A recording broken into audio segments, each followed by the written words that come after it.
If you've ever had a sales call that ended with, "I need to think about it," or "I can't afford it," then listen up, because you're about to learn exactly how to flip that no into a yes. Today, I'm breaking down the 10 most common client objections and how to respond word for word so you can start closing more deals and making more money. Let's get into it. Before we get into the exact objections, you need to understand something. Clients don't say no because of price. They say no because they don't see the value.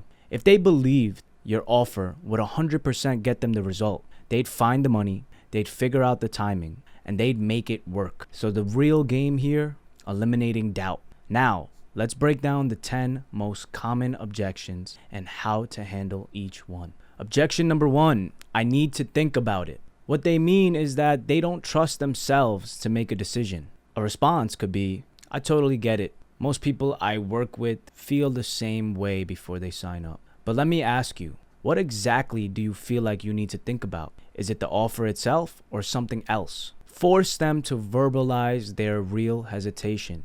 If they don't have a reason, it's just an excuse. Objection number 2, I can't afford it. What they actually mean is that they don't see the value versus the cost. A response could be, I hear you. Let me ask, if money weren't an issue, would this be a hell yes for you?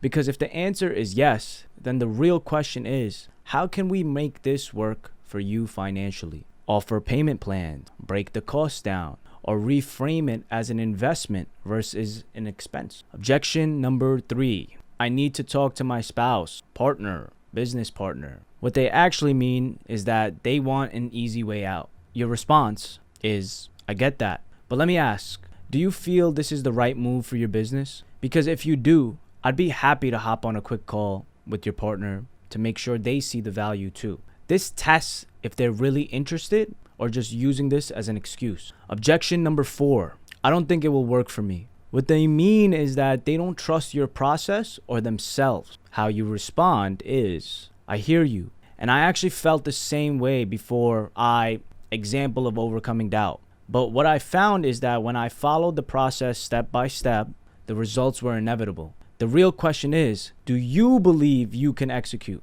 Because I know the system works. This shifts the responsibility to them. If they doubt themselves, help them see how simple your process is. Objection number 5, I've tried something like this before and it didn't work. What they mean is that they fear repeating past failures. Response is that, I totally understand. Can I ask what exactly went wrong last time? Because once I know that, I can tell you exactly how it will be different this time, so you don't waste time or money again. Make them explain their past failure so you can show them why your approach is different.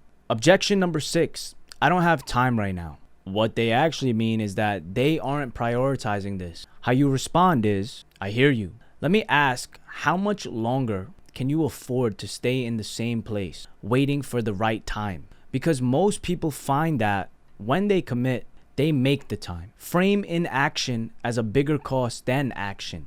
Objection number 7, I'm not sure if I'm ready. What they actually mean is that they lack confidence. How you respond is that you say, that's totally fair. But let me ask, do you think anyone ever feels ready before they do something big? Or do you think they just take the leap and grow into it? This makes them realize that waiting for ready is just procrastination. Objection number 8, I don't trust you yet. What they mean is that they need more social proof. How you could respond is by saying, that makes total sense. Would it help if I showed you some real results from past clients so you can see exactly what's possible?